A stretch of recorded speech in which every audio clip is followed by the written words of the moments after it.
Ladies and gentlemen, good evening. Good evening, good evening, good evening. How's it going? So, tonight, just thought I'd film a little bit. Pull the car in the garage. I'm about to start taking some measurements for making the rear arms. I ended up getting some of the stuff. So I got some cool goodies here. Obviously, got some welding gloves. My welder's about to be here. And then I got these alignment plates from TMR Customs. Looks super nice, made out of aluminum. Basically just bolt to the hub. So when you're doing alignments with whatever you call it. The fuck is this shit? Tape measure, that's what it's called. Tape measure, obviously like here, normally the plates go against the wheels, you know, lined up on the side. But these ones just bolt to the hub, which make it quite a bit easier for me. So I'm gonna try these out. These should work pretty well, I'm hoping. Especially just helps with the camber. Don't have to try to like balance the other ones. These just bolt up right to the hubs. So that'll be pretty nice. Still waiting on my Heim joints, but I got some high misalignment spacers for the Heims that I got. So mine are 3/4. They're 3/4 Heims, and this is a 5/8. This converts it to a 5/8 bolt. High misalignment spacer, 2-inch diameter, or whatever you call it, not diameter, 2-inch width. So that should be enough, both side, knuckle side, and actual subframe side. So that should be pretty good once I actually put that in. So obviously, like I said, still waiting on the Heims and everything, but that's what I got for now. I feel like a terrible person because I'm about to start this car up at 8:20 at night, which isn't that late. I live in a really quiet neighborhood across from a school, and like I said, it's fucking loud as shit. So this is gonna be interesting, but I'm just gonna pull it in, take some measurements, maybe drop the subframe. We'll see. It doesn't take very long in this car, so we gonna see. I'm gonna put you all down, and then we gonna fucking rock out. We'll pull this thing in, man.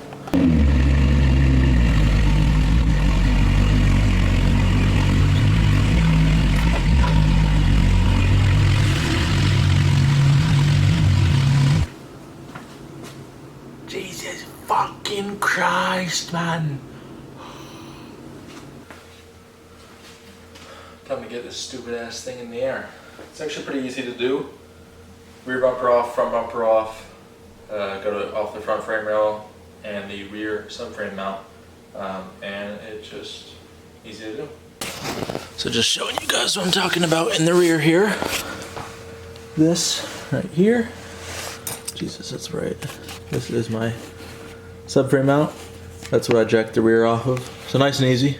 Plenty of space there. Also, just a little peek how high my diff is now.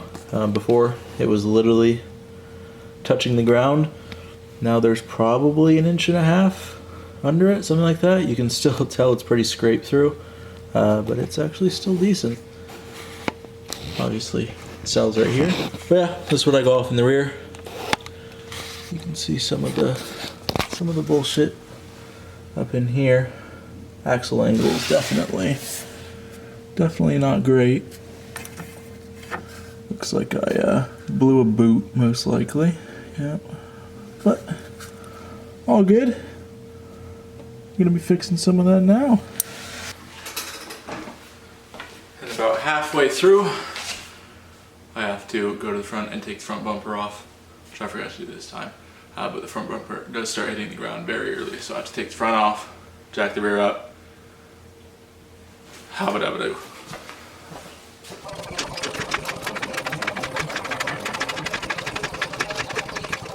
Depending on the surface, sometimes, yeah, actually get a jack stand under it, which is pretty nice. So second part of the jacking up process, I switch from the subframe mount to the bottom of the diff, just because it maxes out on the subframe mount with the jack all the way up, just because the subframe mount is so high, maxes out, so I can get this side under, this jack stand under, with the top of it on, just barely. But since I jack off of just this side's subframe mount, that side I can only get the stand under without the black part in, the little adjuster. Obviously it's in now because I have it jacked up off the diff, but I let it sit on this jack stand with no adjuster, switch over like this to the diff, swap everything around, and then now I can let it out, and everything will be good from there. As you can see here, just because I run no preload, it droops just enough, so like barely tucks, just enough so that I can pull the wheel off, which is absolutely perfect in the rear, because if I had preload and it didn't droop, obviously there is absolutely no way that I would be getting this wheel off. So yeah, it's pretty nice. If you can't guess already, my lord, I jack off of the frame right there where it's all bent up. I'm gonna reinforce that just because I jack off of it so much. But, oh yeah, there we go, we can focus. That's where I jack off the front, because it'll get it plenty high so I can get it all the way on the stands. Pretty decent.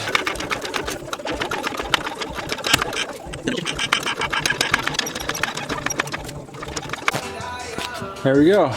Whole car is in the air. It's pretty funny because these cars, obviously you can see the rear with load on the suspension completely changes the alignment in the rear, just because the way that the arms are designed. I think it's because the lower is a one piece and then the uppers are separate, I think. I'm not an engineer, I don't know, I'm just guessing, but it's kind of funny to look at because you can just tell that it is completely bucked alignment when it's in the air. But as you can see, really not that hard to get this car in the air. I'm gonna get it more in the air. Also, same thing with the front, sags just enough, barely tucks. I can pull the front wheels off, so that is pretty nice. Like I said, I'm gonna get the rear up more in the air. So I think I want to pull the subframe out. Not really sure yet. Haven't decided, but we will see. My idea is pull the subframe out, so I'm gonna raise the rear a little bit more on the jack stands, just get a little bit more working space, and start taking this shit apart. Should be pretty simple though. We shall see. All right. So just kind of showing you guys what I'm talking about. So, let me scooch my ass under here. So this is the lower control arm on the car. Very weird. So from here forward, it's all one big huge arm connects to this bar on the knuckle. So a really weird design. And then this side, same thing, connects to the bar. But then the problem over here is that it twists. So I'm gonna do two arms. I'm gonna do one for this left side one right here to the knuckle, and then one from this right side one to the knuckle.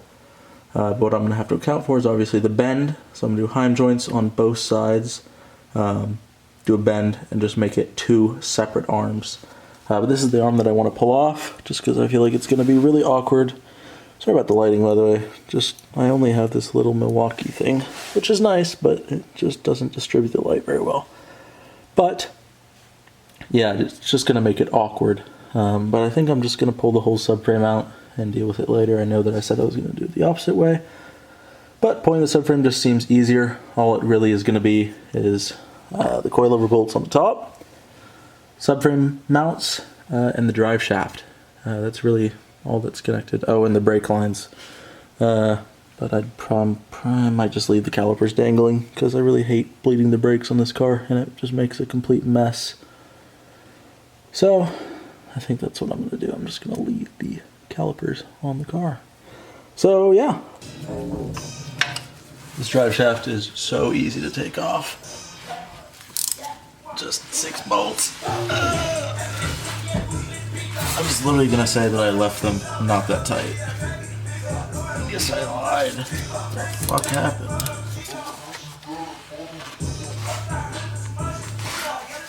What the hell, man?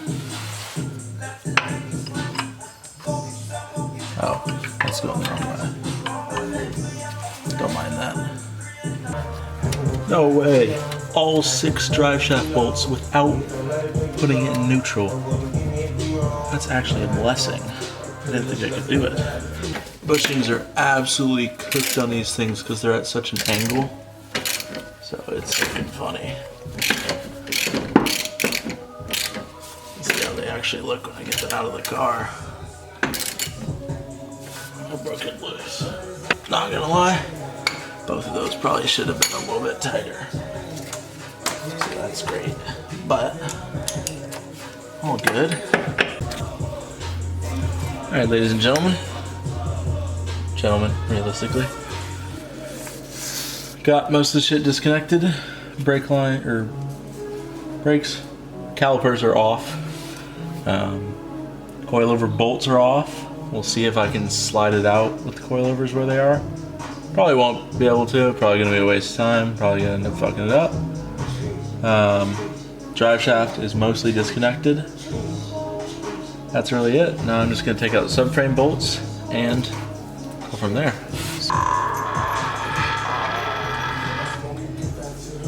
See, this is a terrible place to put my head, but whatever, I'm locked in.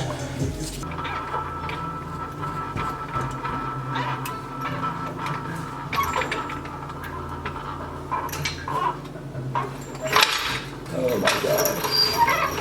The problem right now is it's starting to come out, but let's see. Get my little handy dandy flashlight right here. You can see right here, right there, is where the coilover actually mounts in. It slips into the hub right there, and it won't slip out just because of the angle that it's at. It just binds. Basically on this car I just have a problem with shit binding everywhere, so I need to try to slip that out. Alright. Kind of skipped some shit. I was locked in the zone. Camera was about to die, so I kind of just wasn't really filming very much. Normally I just let it roll and then cut it up later. But since it was low and I wanted to film the ending, I was like, I'll just do my shit. But subframe is out of the car, looking pretty decent. It was a little bit more of a bitch than I wanted it to be.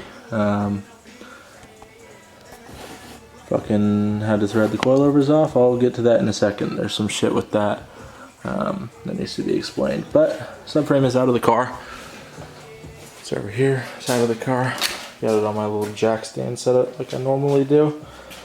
Raise and everything is looking to be, it's holding up well. Got the raised bushings in there. Everything's looking good. Everything that I cut here, everything's looking pretty good on that stuff. The stuff that I thought would get fucked up didn't get fucked up, and the stuff that I thought was fine did get fucked up. Here you can see my custom arms, my uppers, been cut and welded. Normally there's like an 1.5 inches right here. Same thing right here. Gonna do new uppers. I don't like these. They're weird. They have poly bushings on this side, which get all fucked up because of the way that you can't torque them down while it's under load, just because the subframe's raised, it's so high. So I'm gonna want to put heim joints there so I don't have to worry about that. But other than that, this held up really well. But let's get to the stuff that didn't. So, bottom of the coilovers, as you can see, one of these does not have a bushing in it. You can also see it is cracked as fuck. This is insanely broken. Obviously, that is supposed to be straight and not cracked completely through. You can see this one still has the bushing in it. So there's that. But, as you can see, it's stuck. Not stuck, but it's just been binded up to this angle that it normally is at. You can see it's just tearing it from how much tilt I had in the rear. So yeah, so that's definitely not good. I'm gonna have to do something custom with these. I think I'm gonna cut this off and just weld in a bung for a heim joint, and just run a heim joint here. And so this is the bushing that came out of it. Basically, I measured the diameter here, and I'm just gonna try to figure something out. Maybe use one of these high misalignment spacers and just machine it down So this end part, this part here, it's looking good. Or it's not looking good, sorry. Just fucking stupid. But same diameter as this, so it can slip into the hub, because these slip in. I was kind of talking a little bit about it in the video there earlier when I was taking it out, but obviously they slip in right here. That's where the coilover bolts up, like this. So they need to slip into the hub here. Sorry, it's this side. This side slips in. So it's this diameter that I have to replicate so that the heims can slip into the hub. And with the heim and some high misalignment spacers, just like my arms, everything should be good there, and I won't have to deal with this. But yeah, I had no clue about this. When I had put the car together, I knew that the angle was bad. Obviously, as you can see, I knew that it was cooked. I just did not think that it would start to rip it. Well, I knew that the second I put it in, it started tearing the bushing, so I knew that. I just didn't think it would be enough to actually, one, bend the sleeve, and two, just completely crack it. I mean, another few miles and that would have definitely just snapped. So yeah, I'm gonna have to figure out something with that. But other than that, I'm done for the night. I'm gonna get up, work on it some more, start taking some measurements on the subframe for the custom arms. Hopefully start designing some of that stuff. So that'll be cool. These upper ones are gonna be super easy. It's really just the lowers that I'm worried about. So yeah, that's really it. I don't know if I continue this in the morning or if I'm just gonna post this tonight. I wanna say thank you all folks for watching. Have a great rest of your night, morning, evening, afternoon, whatever it is. Have a great rest of it. Peace, folks.